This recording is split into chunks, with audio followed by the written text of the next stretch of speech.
कलमा भी नहीं मालूम। तो आप पॉलीगमी का विरोध नहीं कर रहे हैं? जी, आप पॉलीगमी का विरोध कर रहे हैं? विरोध कर रहे हैं। तो फिर क्यों कर रहे हैं? जी, तो फिर क्यों कर रहे हैं विरोध? आप लोग इस्लाम के नाम पे उसको लगाते हैं। हम नहीं, आपसे उसको नहीं, हम नहीं है। सारी दुनिया की मीडिया जो है वो इस्लाम के ऊपर लगाती है। मैं तो आपकी बात को समझाकर अपने व्यूअर को समझाना चाहती हूँ। समझाइए। पॉलीगमी अगर अशिक्षा का कारण है तो जो इस्लाम का नहीं है, इसलिए कि इस्लाम 4 शादी की बात नहीं करता। ये गलत है। पूरी दुनिया में मिसअंडरस्टैंडिंग फैला हुआ एक मसला इस्लाम के खिलाफ। तो फिर यूसीसी का विरोध क्यों हो रहा है? यूनिफॉर्म सिविल कोड का क्यों विरोध हो रहा है? वो तो मैं कह रहा हूँ वो धर्म की बात ही नहीं है, वो नेचर के खिलाफ बात हो रही है।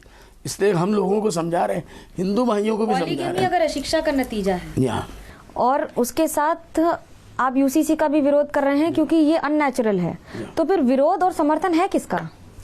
नेचर का समर्थन कर रहे हैं कि आप नेचर को मानो, इन सब चीजों में मत चढ़ो। जैसे लोग हैं जिस तरीके से लाखों साल से हिंदुस्तान के नहीं, उसको मत लाइए आप, उसको और इसको लाके मिलाइए मत। दोनों अलग अलग आप बताइए। दोनों अलग अलग है। अलग अलग इसलिए इस तरीके से है कि जब धर्म की बात आएगी तो हम इस्लाम को और कुरान को मानेंगे, हदीस को मानेंगे, कानून को नहीं मानेंगे। ये देश के कानून को नहीं मानेंगे। मैंने ये थोड़ा ही कहा कि आप अगर मानवाधिकार देखें, अगर आप बाकी सारे राइट्स देखें तो उसके हिसाब से आप मानवाधिकार की बात क्यों लाते हैं? देखिए आज पॉपुलेशन की बात आती है, अगर मुस्लिम महिला है तो उसका मानवाधिकार नहीं? 1 मिनट, 1000 है। पॉलीगमी का आप विरोध कर रहे हैं, लेकिन आप कह रहे हैं कि ये मुसलमान लोगों को शिक्षा नहीं दी गई इसलिए वो कई शादियां कर लेते हैं। ये सारे सरकारों ने हमारे साथ जुल्म किया है। लोगों को शिक्षा नहीं दिया गया, गरीब जानबूझ के रखा गया, प्लानिंग के साथ ये किया गया। पॉलीगमी 1950 से नहीं आई है संविधान के साथ। मेरी बात तो सुने, सदियों पहले से है। हाँ, सदियों से है।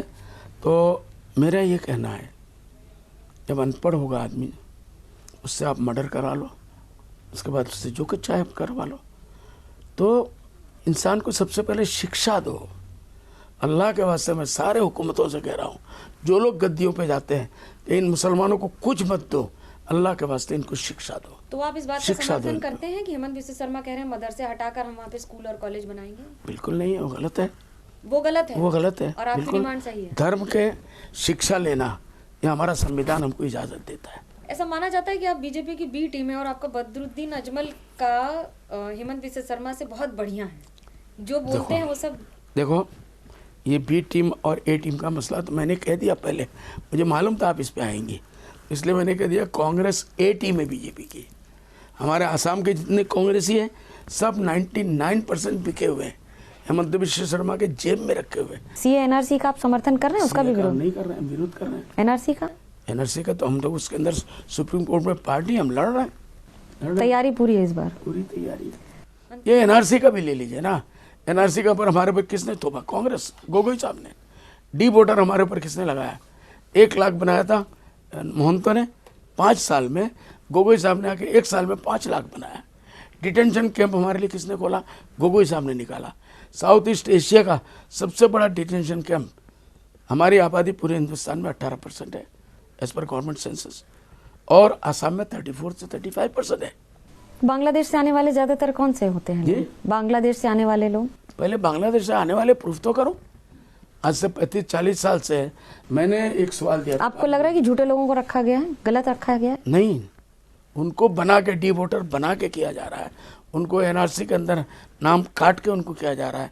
ये पूरी प्लानिंग गवर्नमेंट की, हुकूमत की मशीनरी इसके ऊपर लगी हुई है कि इनको डी वोटर बनाओ। मौलाना बदरुद्दीन अजमल इस बार राजनीति के मैदान में रहेंगे तो दिलचस्प होगा देखना कि कहां तक कितने वोट हासिल करते हैं और अपने मुद्दों पर किस तरह से लगातार विरोध करके टिके रहते हैं। फिलहाल कैमरा पर्सन सूरज पांडे और आशीष सक्सेना के साथ मुझे दीजिए इजाजत। खबरों का सिलसिला एबीपी न्यूज पर जारी है।